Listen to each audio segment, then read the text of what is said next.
So the other day, one of our reporters was covering the No Kings protest over in Chicago when he came across some actual card-carrying members of the Communist Party USA. Just out and out communists doing some good old-fashioned recruiting right there during the protest. They were also handing out this magazine right here. It was simply called The Communist. Actually, though, they weren't handing it out, they were selling it. Each one of those copies was $5. Now, what's interesting is that in the centerfold of that magazine, they had a map of colleges and high schools across the US where they were doing recruiting. And they're not shy about it, since they were actually showing off the number of signups they got at each location. 11 signups over at Iowa State University, 42 signups at the University of Missouri, 5 signups at the University of New Mexico, 15 signups at the Appalachian State University, and so on. The numbers themselves were not too big, but they're out there. Straight up Communist Party members doing communist recruiting at American schools. So with that as the backdrop, as well as with the rise of socialist Zohran Mamdani right here in New York, let's discuss the current taste for socialism that's been developed right here in America. And I hope that if you appreciate content like this, you do take a super quick moment to smash those like and subscribe buttons so that this video can reach ever more people via the YouTube algorithm. Now, to start with, let's delineate communism from socialism. And a great place to start that most people across the spectrum can accept is the Encyclopedia Britannica, according to which communism is defined as following, quote, a political and economic system that seeks to create a classless society in which the major means of production, such as mines and factories, are owned and controlled by the public. There is no government or private property or currency, and the wealth is divided among citizens equally or according to individual need. Now, that is, of course, the hypothetical, aspirational communist society that they were describing there, where everything is owned publicly. And as Karl Marx put it, the production and distribution of goods is based upon the principle of from each according to his ability to each according to his needs. In other words, do what you can to help the collective and take from the collective whatever you need to live. Of course, in practice, whenever this has actually been tried, all of a sudden people have very little incentive to use their abilities to help the collective, while on the flip side, they have a lot of needs that suddenly need to be filled by the state. And of course, anyone who questions the system is dealt with accordingly, but that's all besides the point. Now, getting back to the question at hand, which is what is the difference between communism and socialism? Well, that question is actually a bit harder to delineate. In his writings, Karl Marx actually often used the two words interchangeably. But since then, a consensus has generally been formed about where the line is between the two. Getting back to the trusty Encyclopedia Britannica, here's how they describe the difference. Quote, for many, however, the difference can be seen in the two phases of communism as outlined by Marx. The first is a transitional system in which the working class controls the government and economy, yet still pays people according to how long, hard, or well they work. Capitalism and private property exist, though to a limited degree. This phase is widely regarded as socialism, meaning in a practical sense that socialism is just a step on the continuum towards full-blown communism. If you're looking at it on an actual spectrum, it can be thought of as the early onset of communism, where the workers, usually represented by either the Communist or Socialist Party, are in charge of the government. And this is actually the case every single time. In fact, right now, communism is the official form of government in 5 countries. You have China, North Korea, Laos, Cuba, and Vietnam.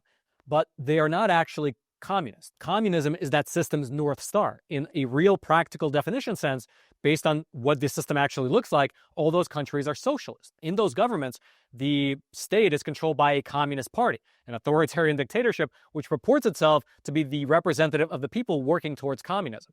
And so by definition, those countries are not communist. They're socialist countries on the way to achieving full-blown communism. In fact, to this very day, there has never been a truly communist country where there's no government, no currency, and no private property. Meaning, by the way, that those college protesters who say that true communism has never been tried before, they're actually accurate. Although their implication is usually that it would be better if it was, but that's debatable.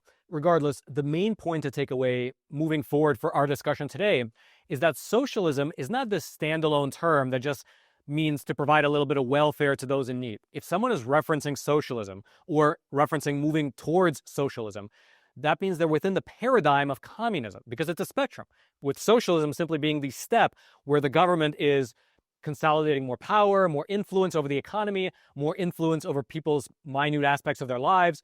for the eventual greater good. Now, that's, of course, a charitable view of it, but that is exactly the sentiment that's growing right here in America towards socialism. You have survey after survey showing the same thing. For instance, in September, a Gallup poll found that support for capitalism dropped to just 54% in 2025, which is the lowest figure in 15 years of data. That same poll, by the way, found that 39% of respondents viewed socialism positively. And those two things are obviously interrelated, since socialists typically point to the supposed failings of capitalism and then paint themselves as the answer to those failings.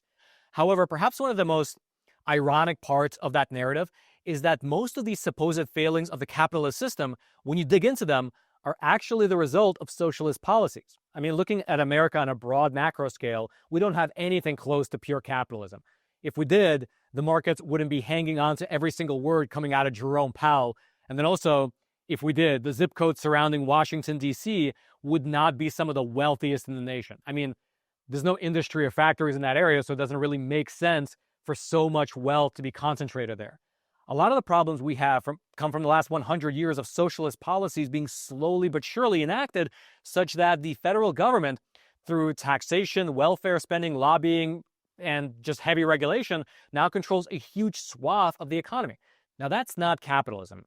You can call it maybe crony capitalism, but really it's just socialist things within a capitalist framework. All right, just a pause here for a super quick snack break, brought to you by today's sponsor, Masa Chips. Probably the healthiest chips on the market. They're made with exactly 3 ingredients: organic blue corn, 100% grass-fed beef tallow, and sea salt. You really don't get much better than this. I mean, long-term viewers of the show, you probably know that prior to the 90s, almost all fries and chips in this country were made with beef tallow. But then after the 90s, in order to save costs, almost every single manufacturer switched to using seed oils. But you know the problem with seed oils, all those studies showing their links to inflammation and metabolic diseases. So you kind of want to get them out of your diet. But then what are you going to do? You're going to move into some cave out in the mountains? Or you just get Masa chips. You put them in your cupboard. That way when you, your wife, or your kids, they want a snack, you just grab one of these. They're so good. They are crunchy. They don't break when you dip them into guac. And the best part is because they're made with beef tallow, they actually are satiating. So when you eat them, you don't feel like you're hungry afterwards, like 10 minutes later. There's no bloating feeling. There's no crash. There's no feeling of regret afterwards. You just eat them, you feel great, and then you go about your day. And the best part is that to our viewers, to the viewers of Facts Matter, Masa is offering a great promotional sale. Just head on over to masachips.com/Roman. And if you use promo code Roman, you can save 25% off your first order. And so again, masachips.com/Roman. Use promo code Roman for 25% off. And check them out. They sponsor the show. They care about getting the truth out there. And they care about your health, which is why they don't compromise in the ingredients. So check them out. And now let's head back to the episode. And as just one example of how this socialist welfare scheme creates problems, let's just look at one small example within SNAP, the Supplemental Nutrition Assistance Program. The idea behind SNAP and EBT, the way it was sold to the public back in the 60s, is that it offers supplemental nutrition to the poor. When people are down on their luck, they're not going to have to starve to death because the federal government will come in and give them a little bit of money to go ahead and buy groceries. That makes sense.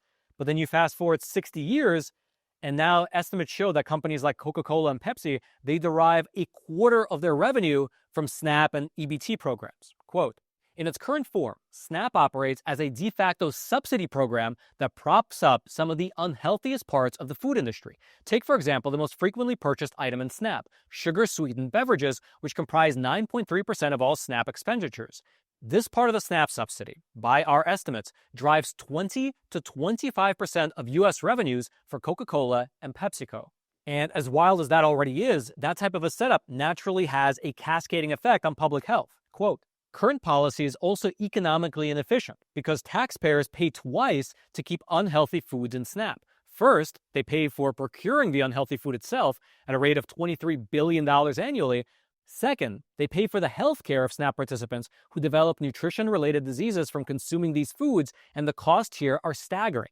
A recent Rockefeller Foundation report found that diet-related diseases cost the U.S. $1.1 trillion annually, amounting to 25% of the total health expenditures. Medicaid alone cost $606 billion in 2023, about 10% of the federal budget. But if you don't know that connection, if you don't connect those dots, you might just naturally look at a graph of the last 50 years and you might say, hey, capitalism is failing because health metrics are going down, health expenditures are going up, and we need the government to provide universal health care. But the problem itself, when you dig into it, was caused by government intervention in the first place. And that, by the way, is just an oversimplification of just one problem within a small part of the SNAP program. That program has many other problems like this, as do pretty much every other scheme enacted by the federal government. In fact, if you trace it all the way back even further, at the very center of the U.S. economy sits the Federal Reserve Central Bank. And we here at the Epoch Times, we once published a great analysis piece examining whether the central bank system itself is a communist or a capitalist structure. That analysis, by the way, you can find it in the description box below. Anyway, though, that was a long tangent to say that the problems and distortions that socialist policies create are then blamed on capitalism and then used to push more socialism. It's a perfect spiral that traps society into a doom loop headed for communism. The people get poor, they vote themselves closer to socialism in order to fix that problem, only for that solution to eventually make their kids or grandkids even poorer, and then those kids eventually vote themselves even closer to socialism. And the cycle then repeats itself over and over again. In fact, in a separate poll that was conducted in September, it found that 53% of likely voters aged 18 to 39 said that they would like to see a Democratic Socialist candidate win the 2028 presidential election. That same poll, it also found that 55% of them also supported a law to confiscate excess wealth to help young people buy a home. Also, just the other day, Axios published a different survey which found that the majority of U.S. college students favor socialism over capitalism by a margin of 67% to 40%. Further evidence of the American shift towards socialism is being exhibited by the Fighting the Oligarchy tour, or it's sometimes being called the Where Do We Go From Here tour, that's led by Bernie Sanders and AOC. Those rallies, they unironically oppose the influence of billionaires and big corporations here in America, with chants of tax the rich being shouted by supporters who yearn for wealth redistribution from the rich to the poor. Those rallies have attracted sizable crowds in the last several months in a testament to the warming of American sentiment to socialism. In March, 15,000 turned out for an Arizona rally, which was probably the biggest crowd that Bernie Sanders ever drew, which includes his 2 presidential runs. Then less than a week after that, you had 34,000 people attend a rally over in Denver, Colorado, which was bigger than any event held by the Democratic Party at the time. And this was then followed in April by a crowd of 36,000 in Los Angeles. And, of course, right on the heels of the Bernie Sanders AOC national tour is the rise of Zohran Mamdani right here in New York, an out-and-out member of the Democrat Socialist of America, a socialist mayor in arguably what's America's most important city.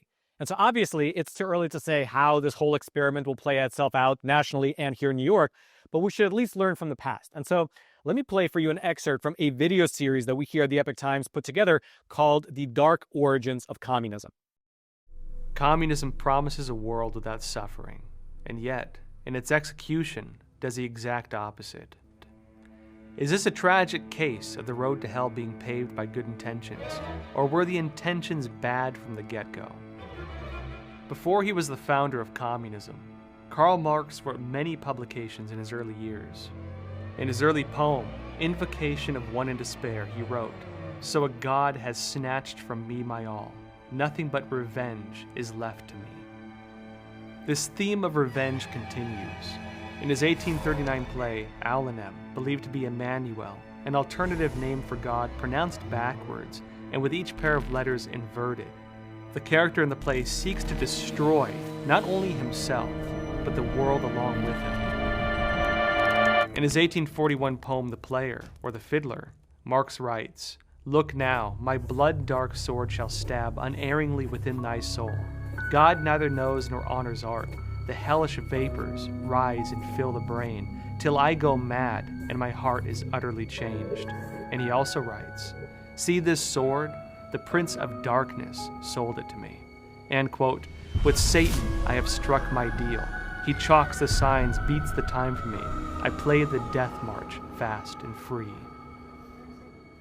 Marx had a dark fixation with death, destruction, and revenge. And it's only fitting that his manifesto would create a system that achieved exactly these. Communism capitalized on humankind's desire for a higher purpose, and did so by destroying religion and placing itself at the helm instead. In an imagined communist state, The government controls everything, all matters public and private. People are all reduced to matter, cogs in a machine, and as employees or assets within a soulless collective. Communism is a belief built on the destruction of belief, and a morality built on the destruction of morality. It is a dead-end ideology built on struggle, hatred, and destruction. That, by the way, was just a snippet of episode 1 of the Dark Origins of Communism series. If you want to check out the whole thing, which I would really highly recommend, it goes through the reign of terror under the Paris Commune, the rise of global socialism, and generally it roots out the philosophical underpinnings of communism to expose not just the economic system, but rather the dark, quasi-religious underpinnings which are literally antithetical to traditional human values. It's a great series, and I'll throw a link to it. You can find it down in the description box below, which, again, I would highly recommend because, you know, as this rise of socialism is spreading throughout all of America, it's quite important to understand communism in more than just an economic sense, because the arguments for communism usually they're very shallow, and you know, on the one hand you just kind of have the morality play. Oh, it wouldn't be nice if everyone would share equally and we can live in this utopia, but share equally is kind of rooted in the economics of it. But if you dig deeper, which that series does, the philosophical underpinnings, and even if you trace those philosophical underpinnings back centuries, it gets very, very dark very, very fast. I mean, it's like I'll let Josh explain the Luciferian, basically, underpinnings of communism, but they're there, and they're not something that is like the realm of conspiracy theory. If you really trace back all the writings and all the people who were involved in them, it just is what it is. It's a very dark system. So if you want to check it out, the Dark Origins of Communism series, I believe is a 5 or 6 part episode series. Excellent. I'll throw the link to it. You can find it down in the description box below. And then until next time, I'm your host, Roman from the Epic Times. Stay informed. Most importantly, stay free.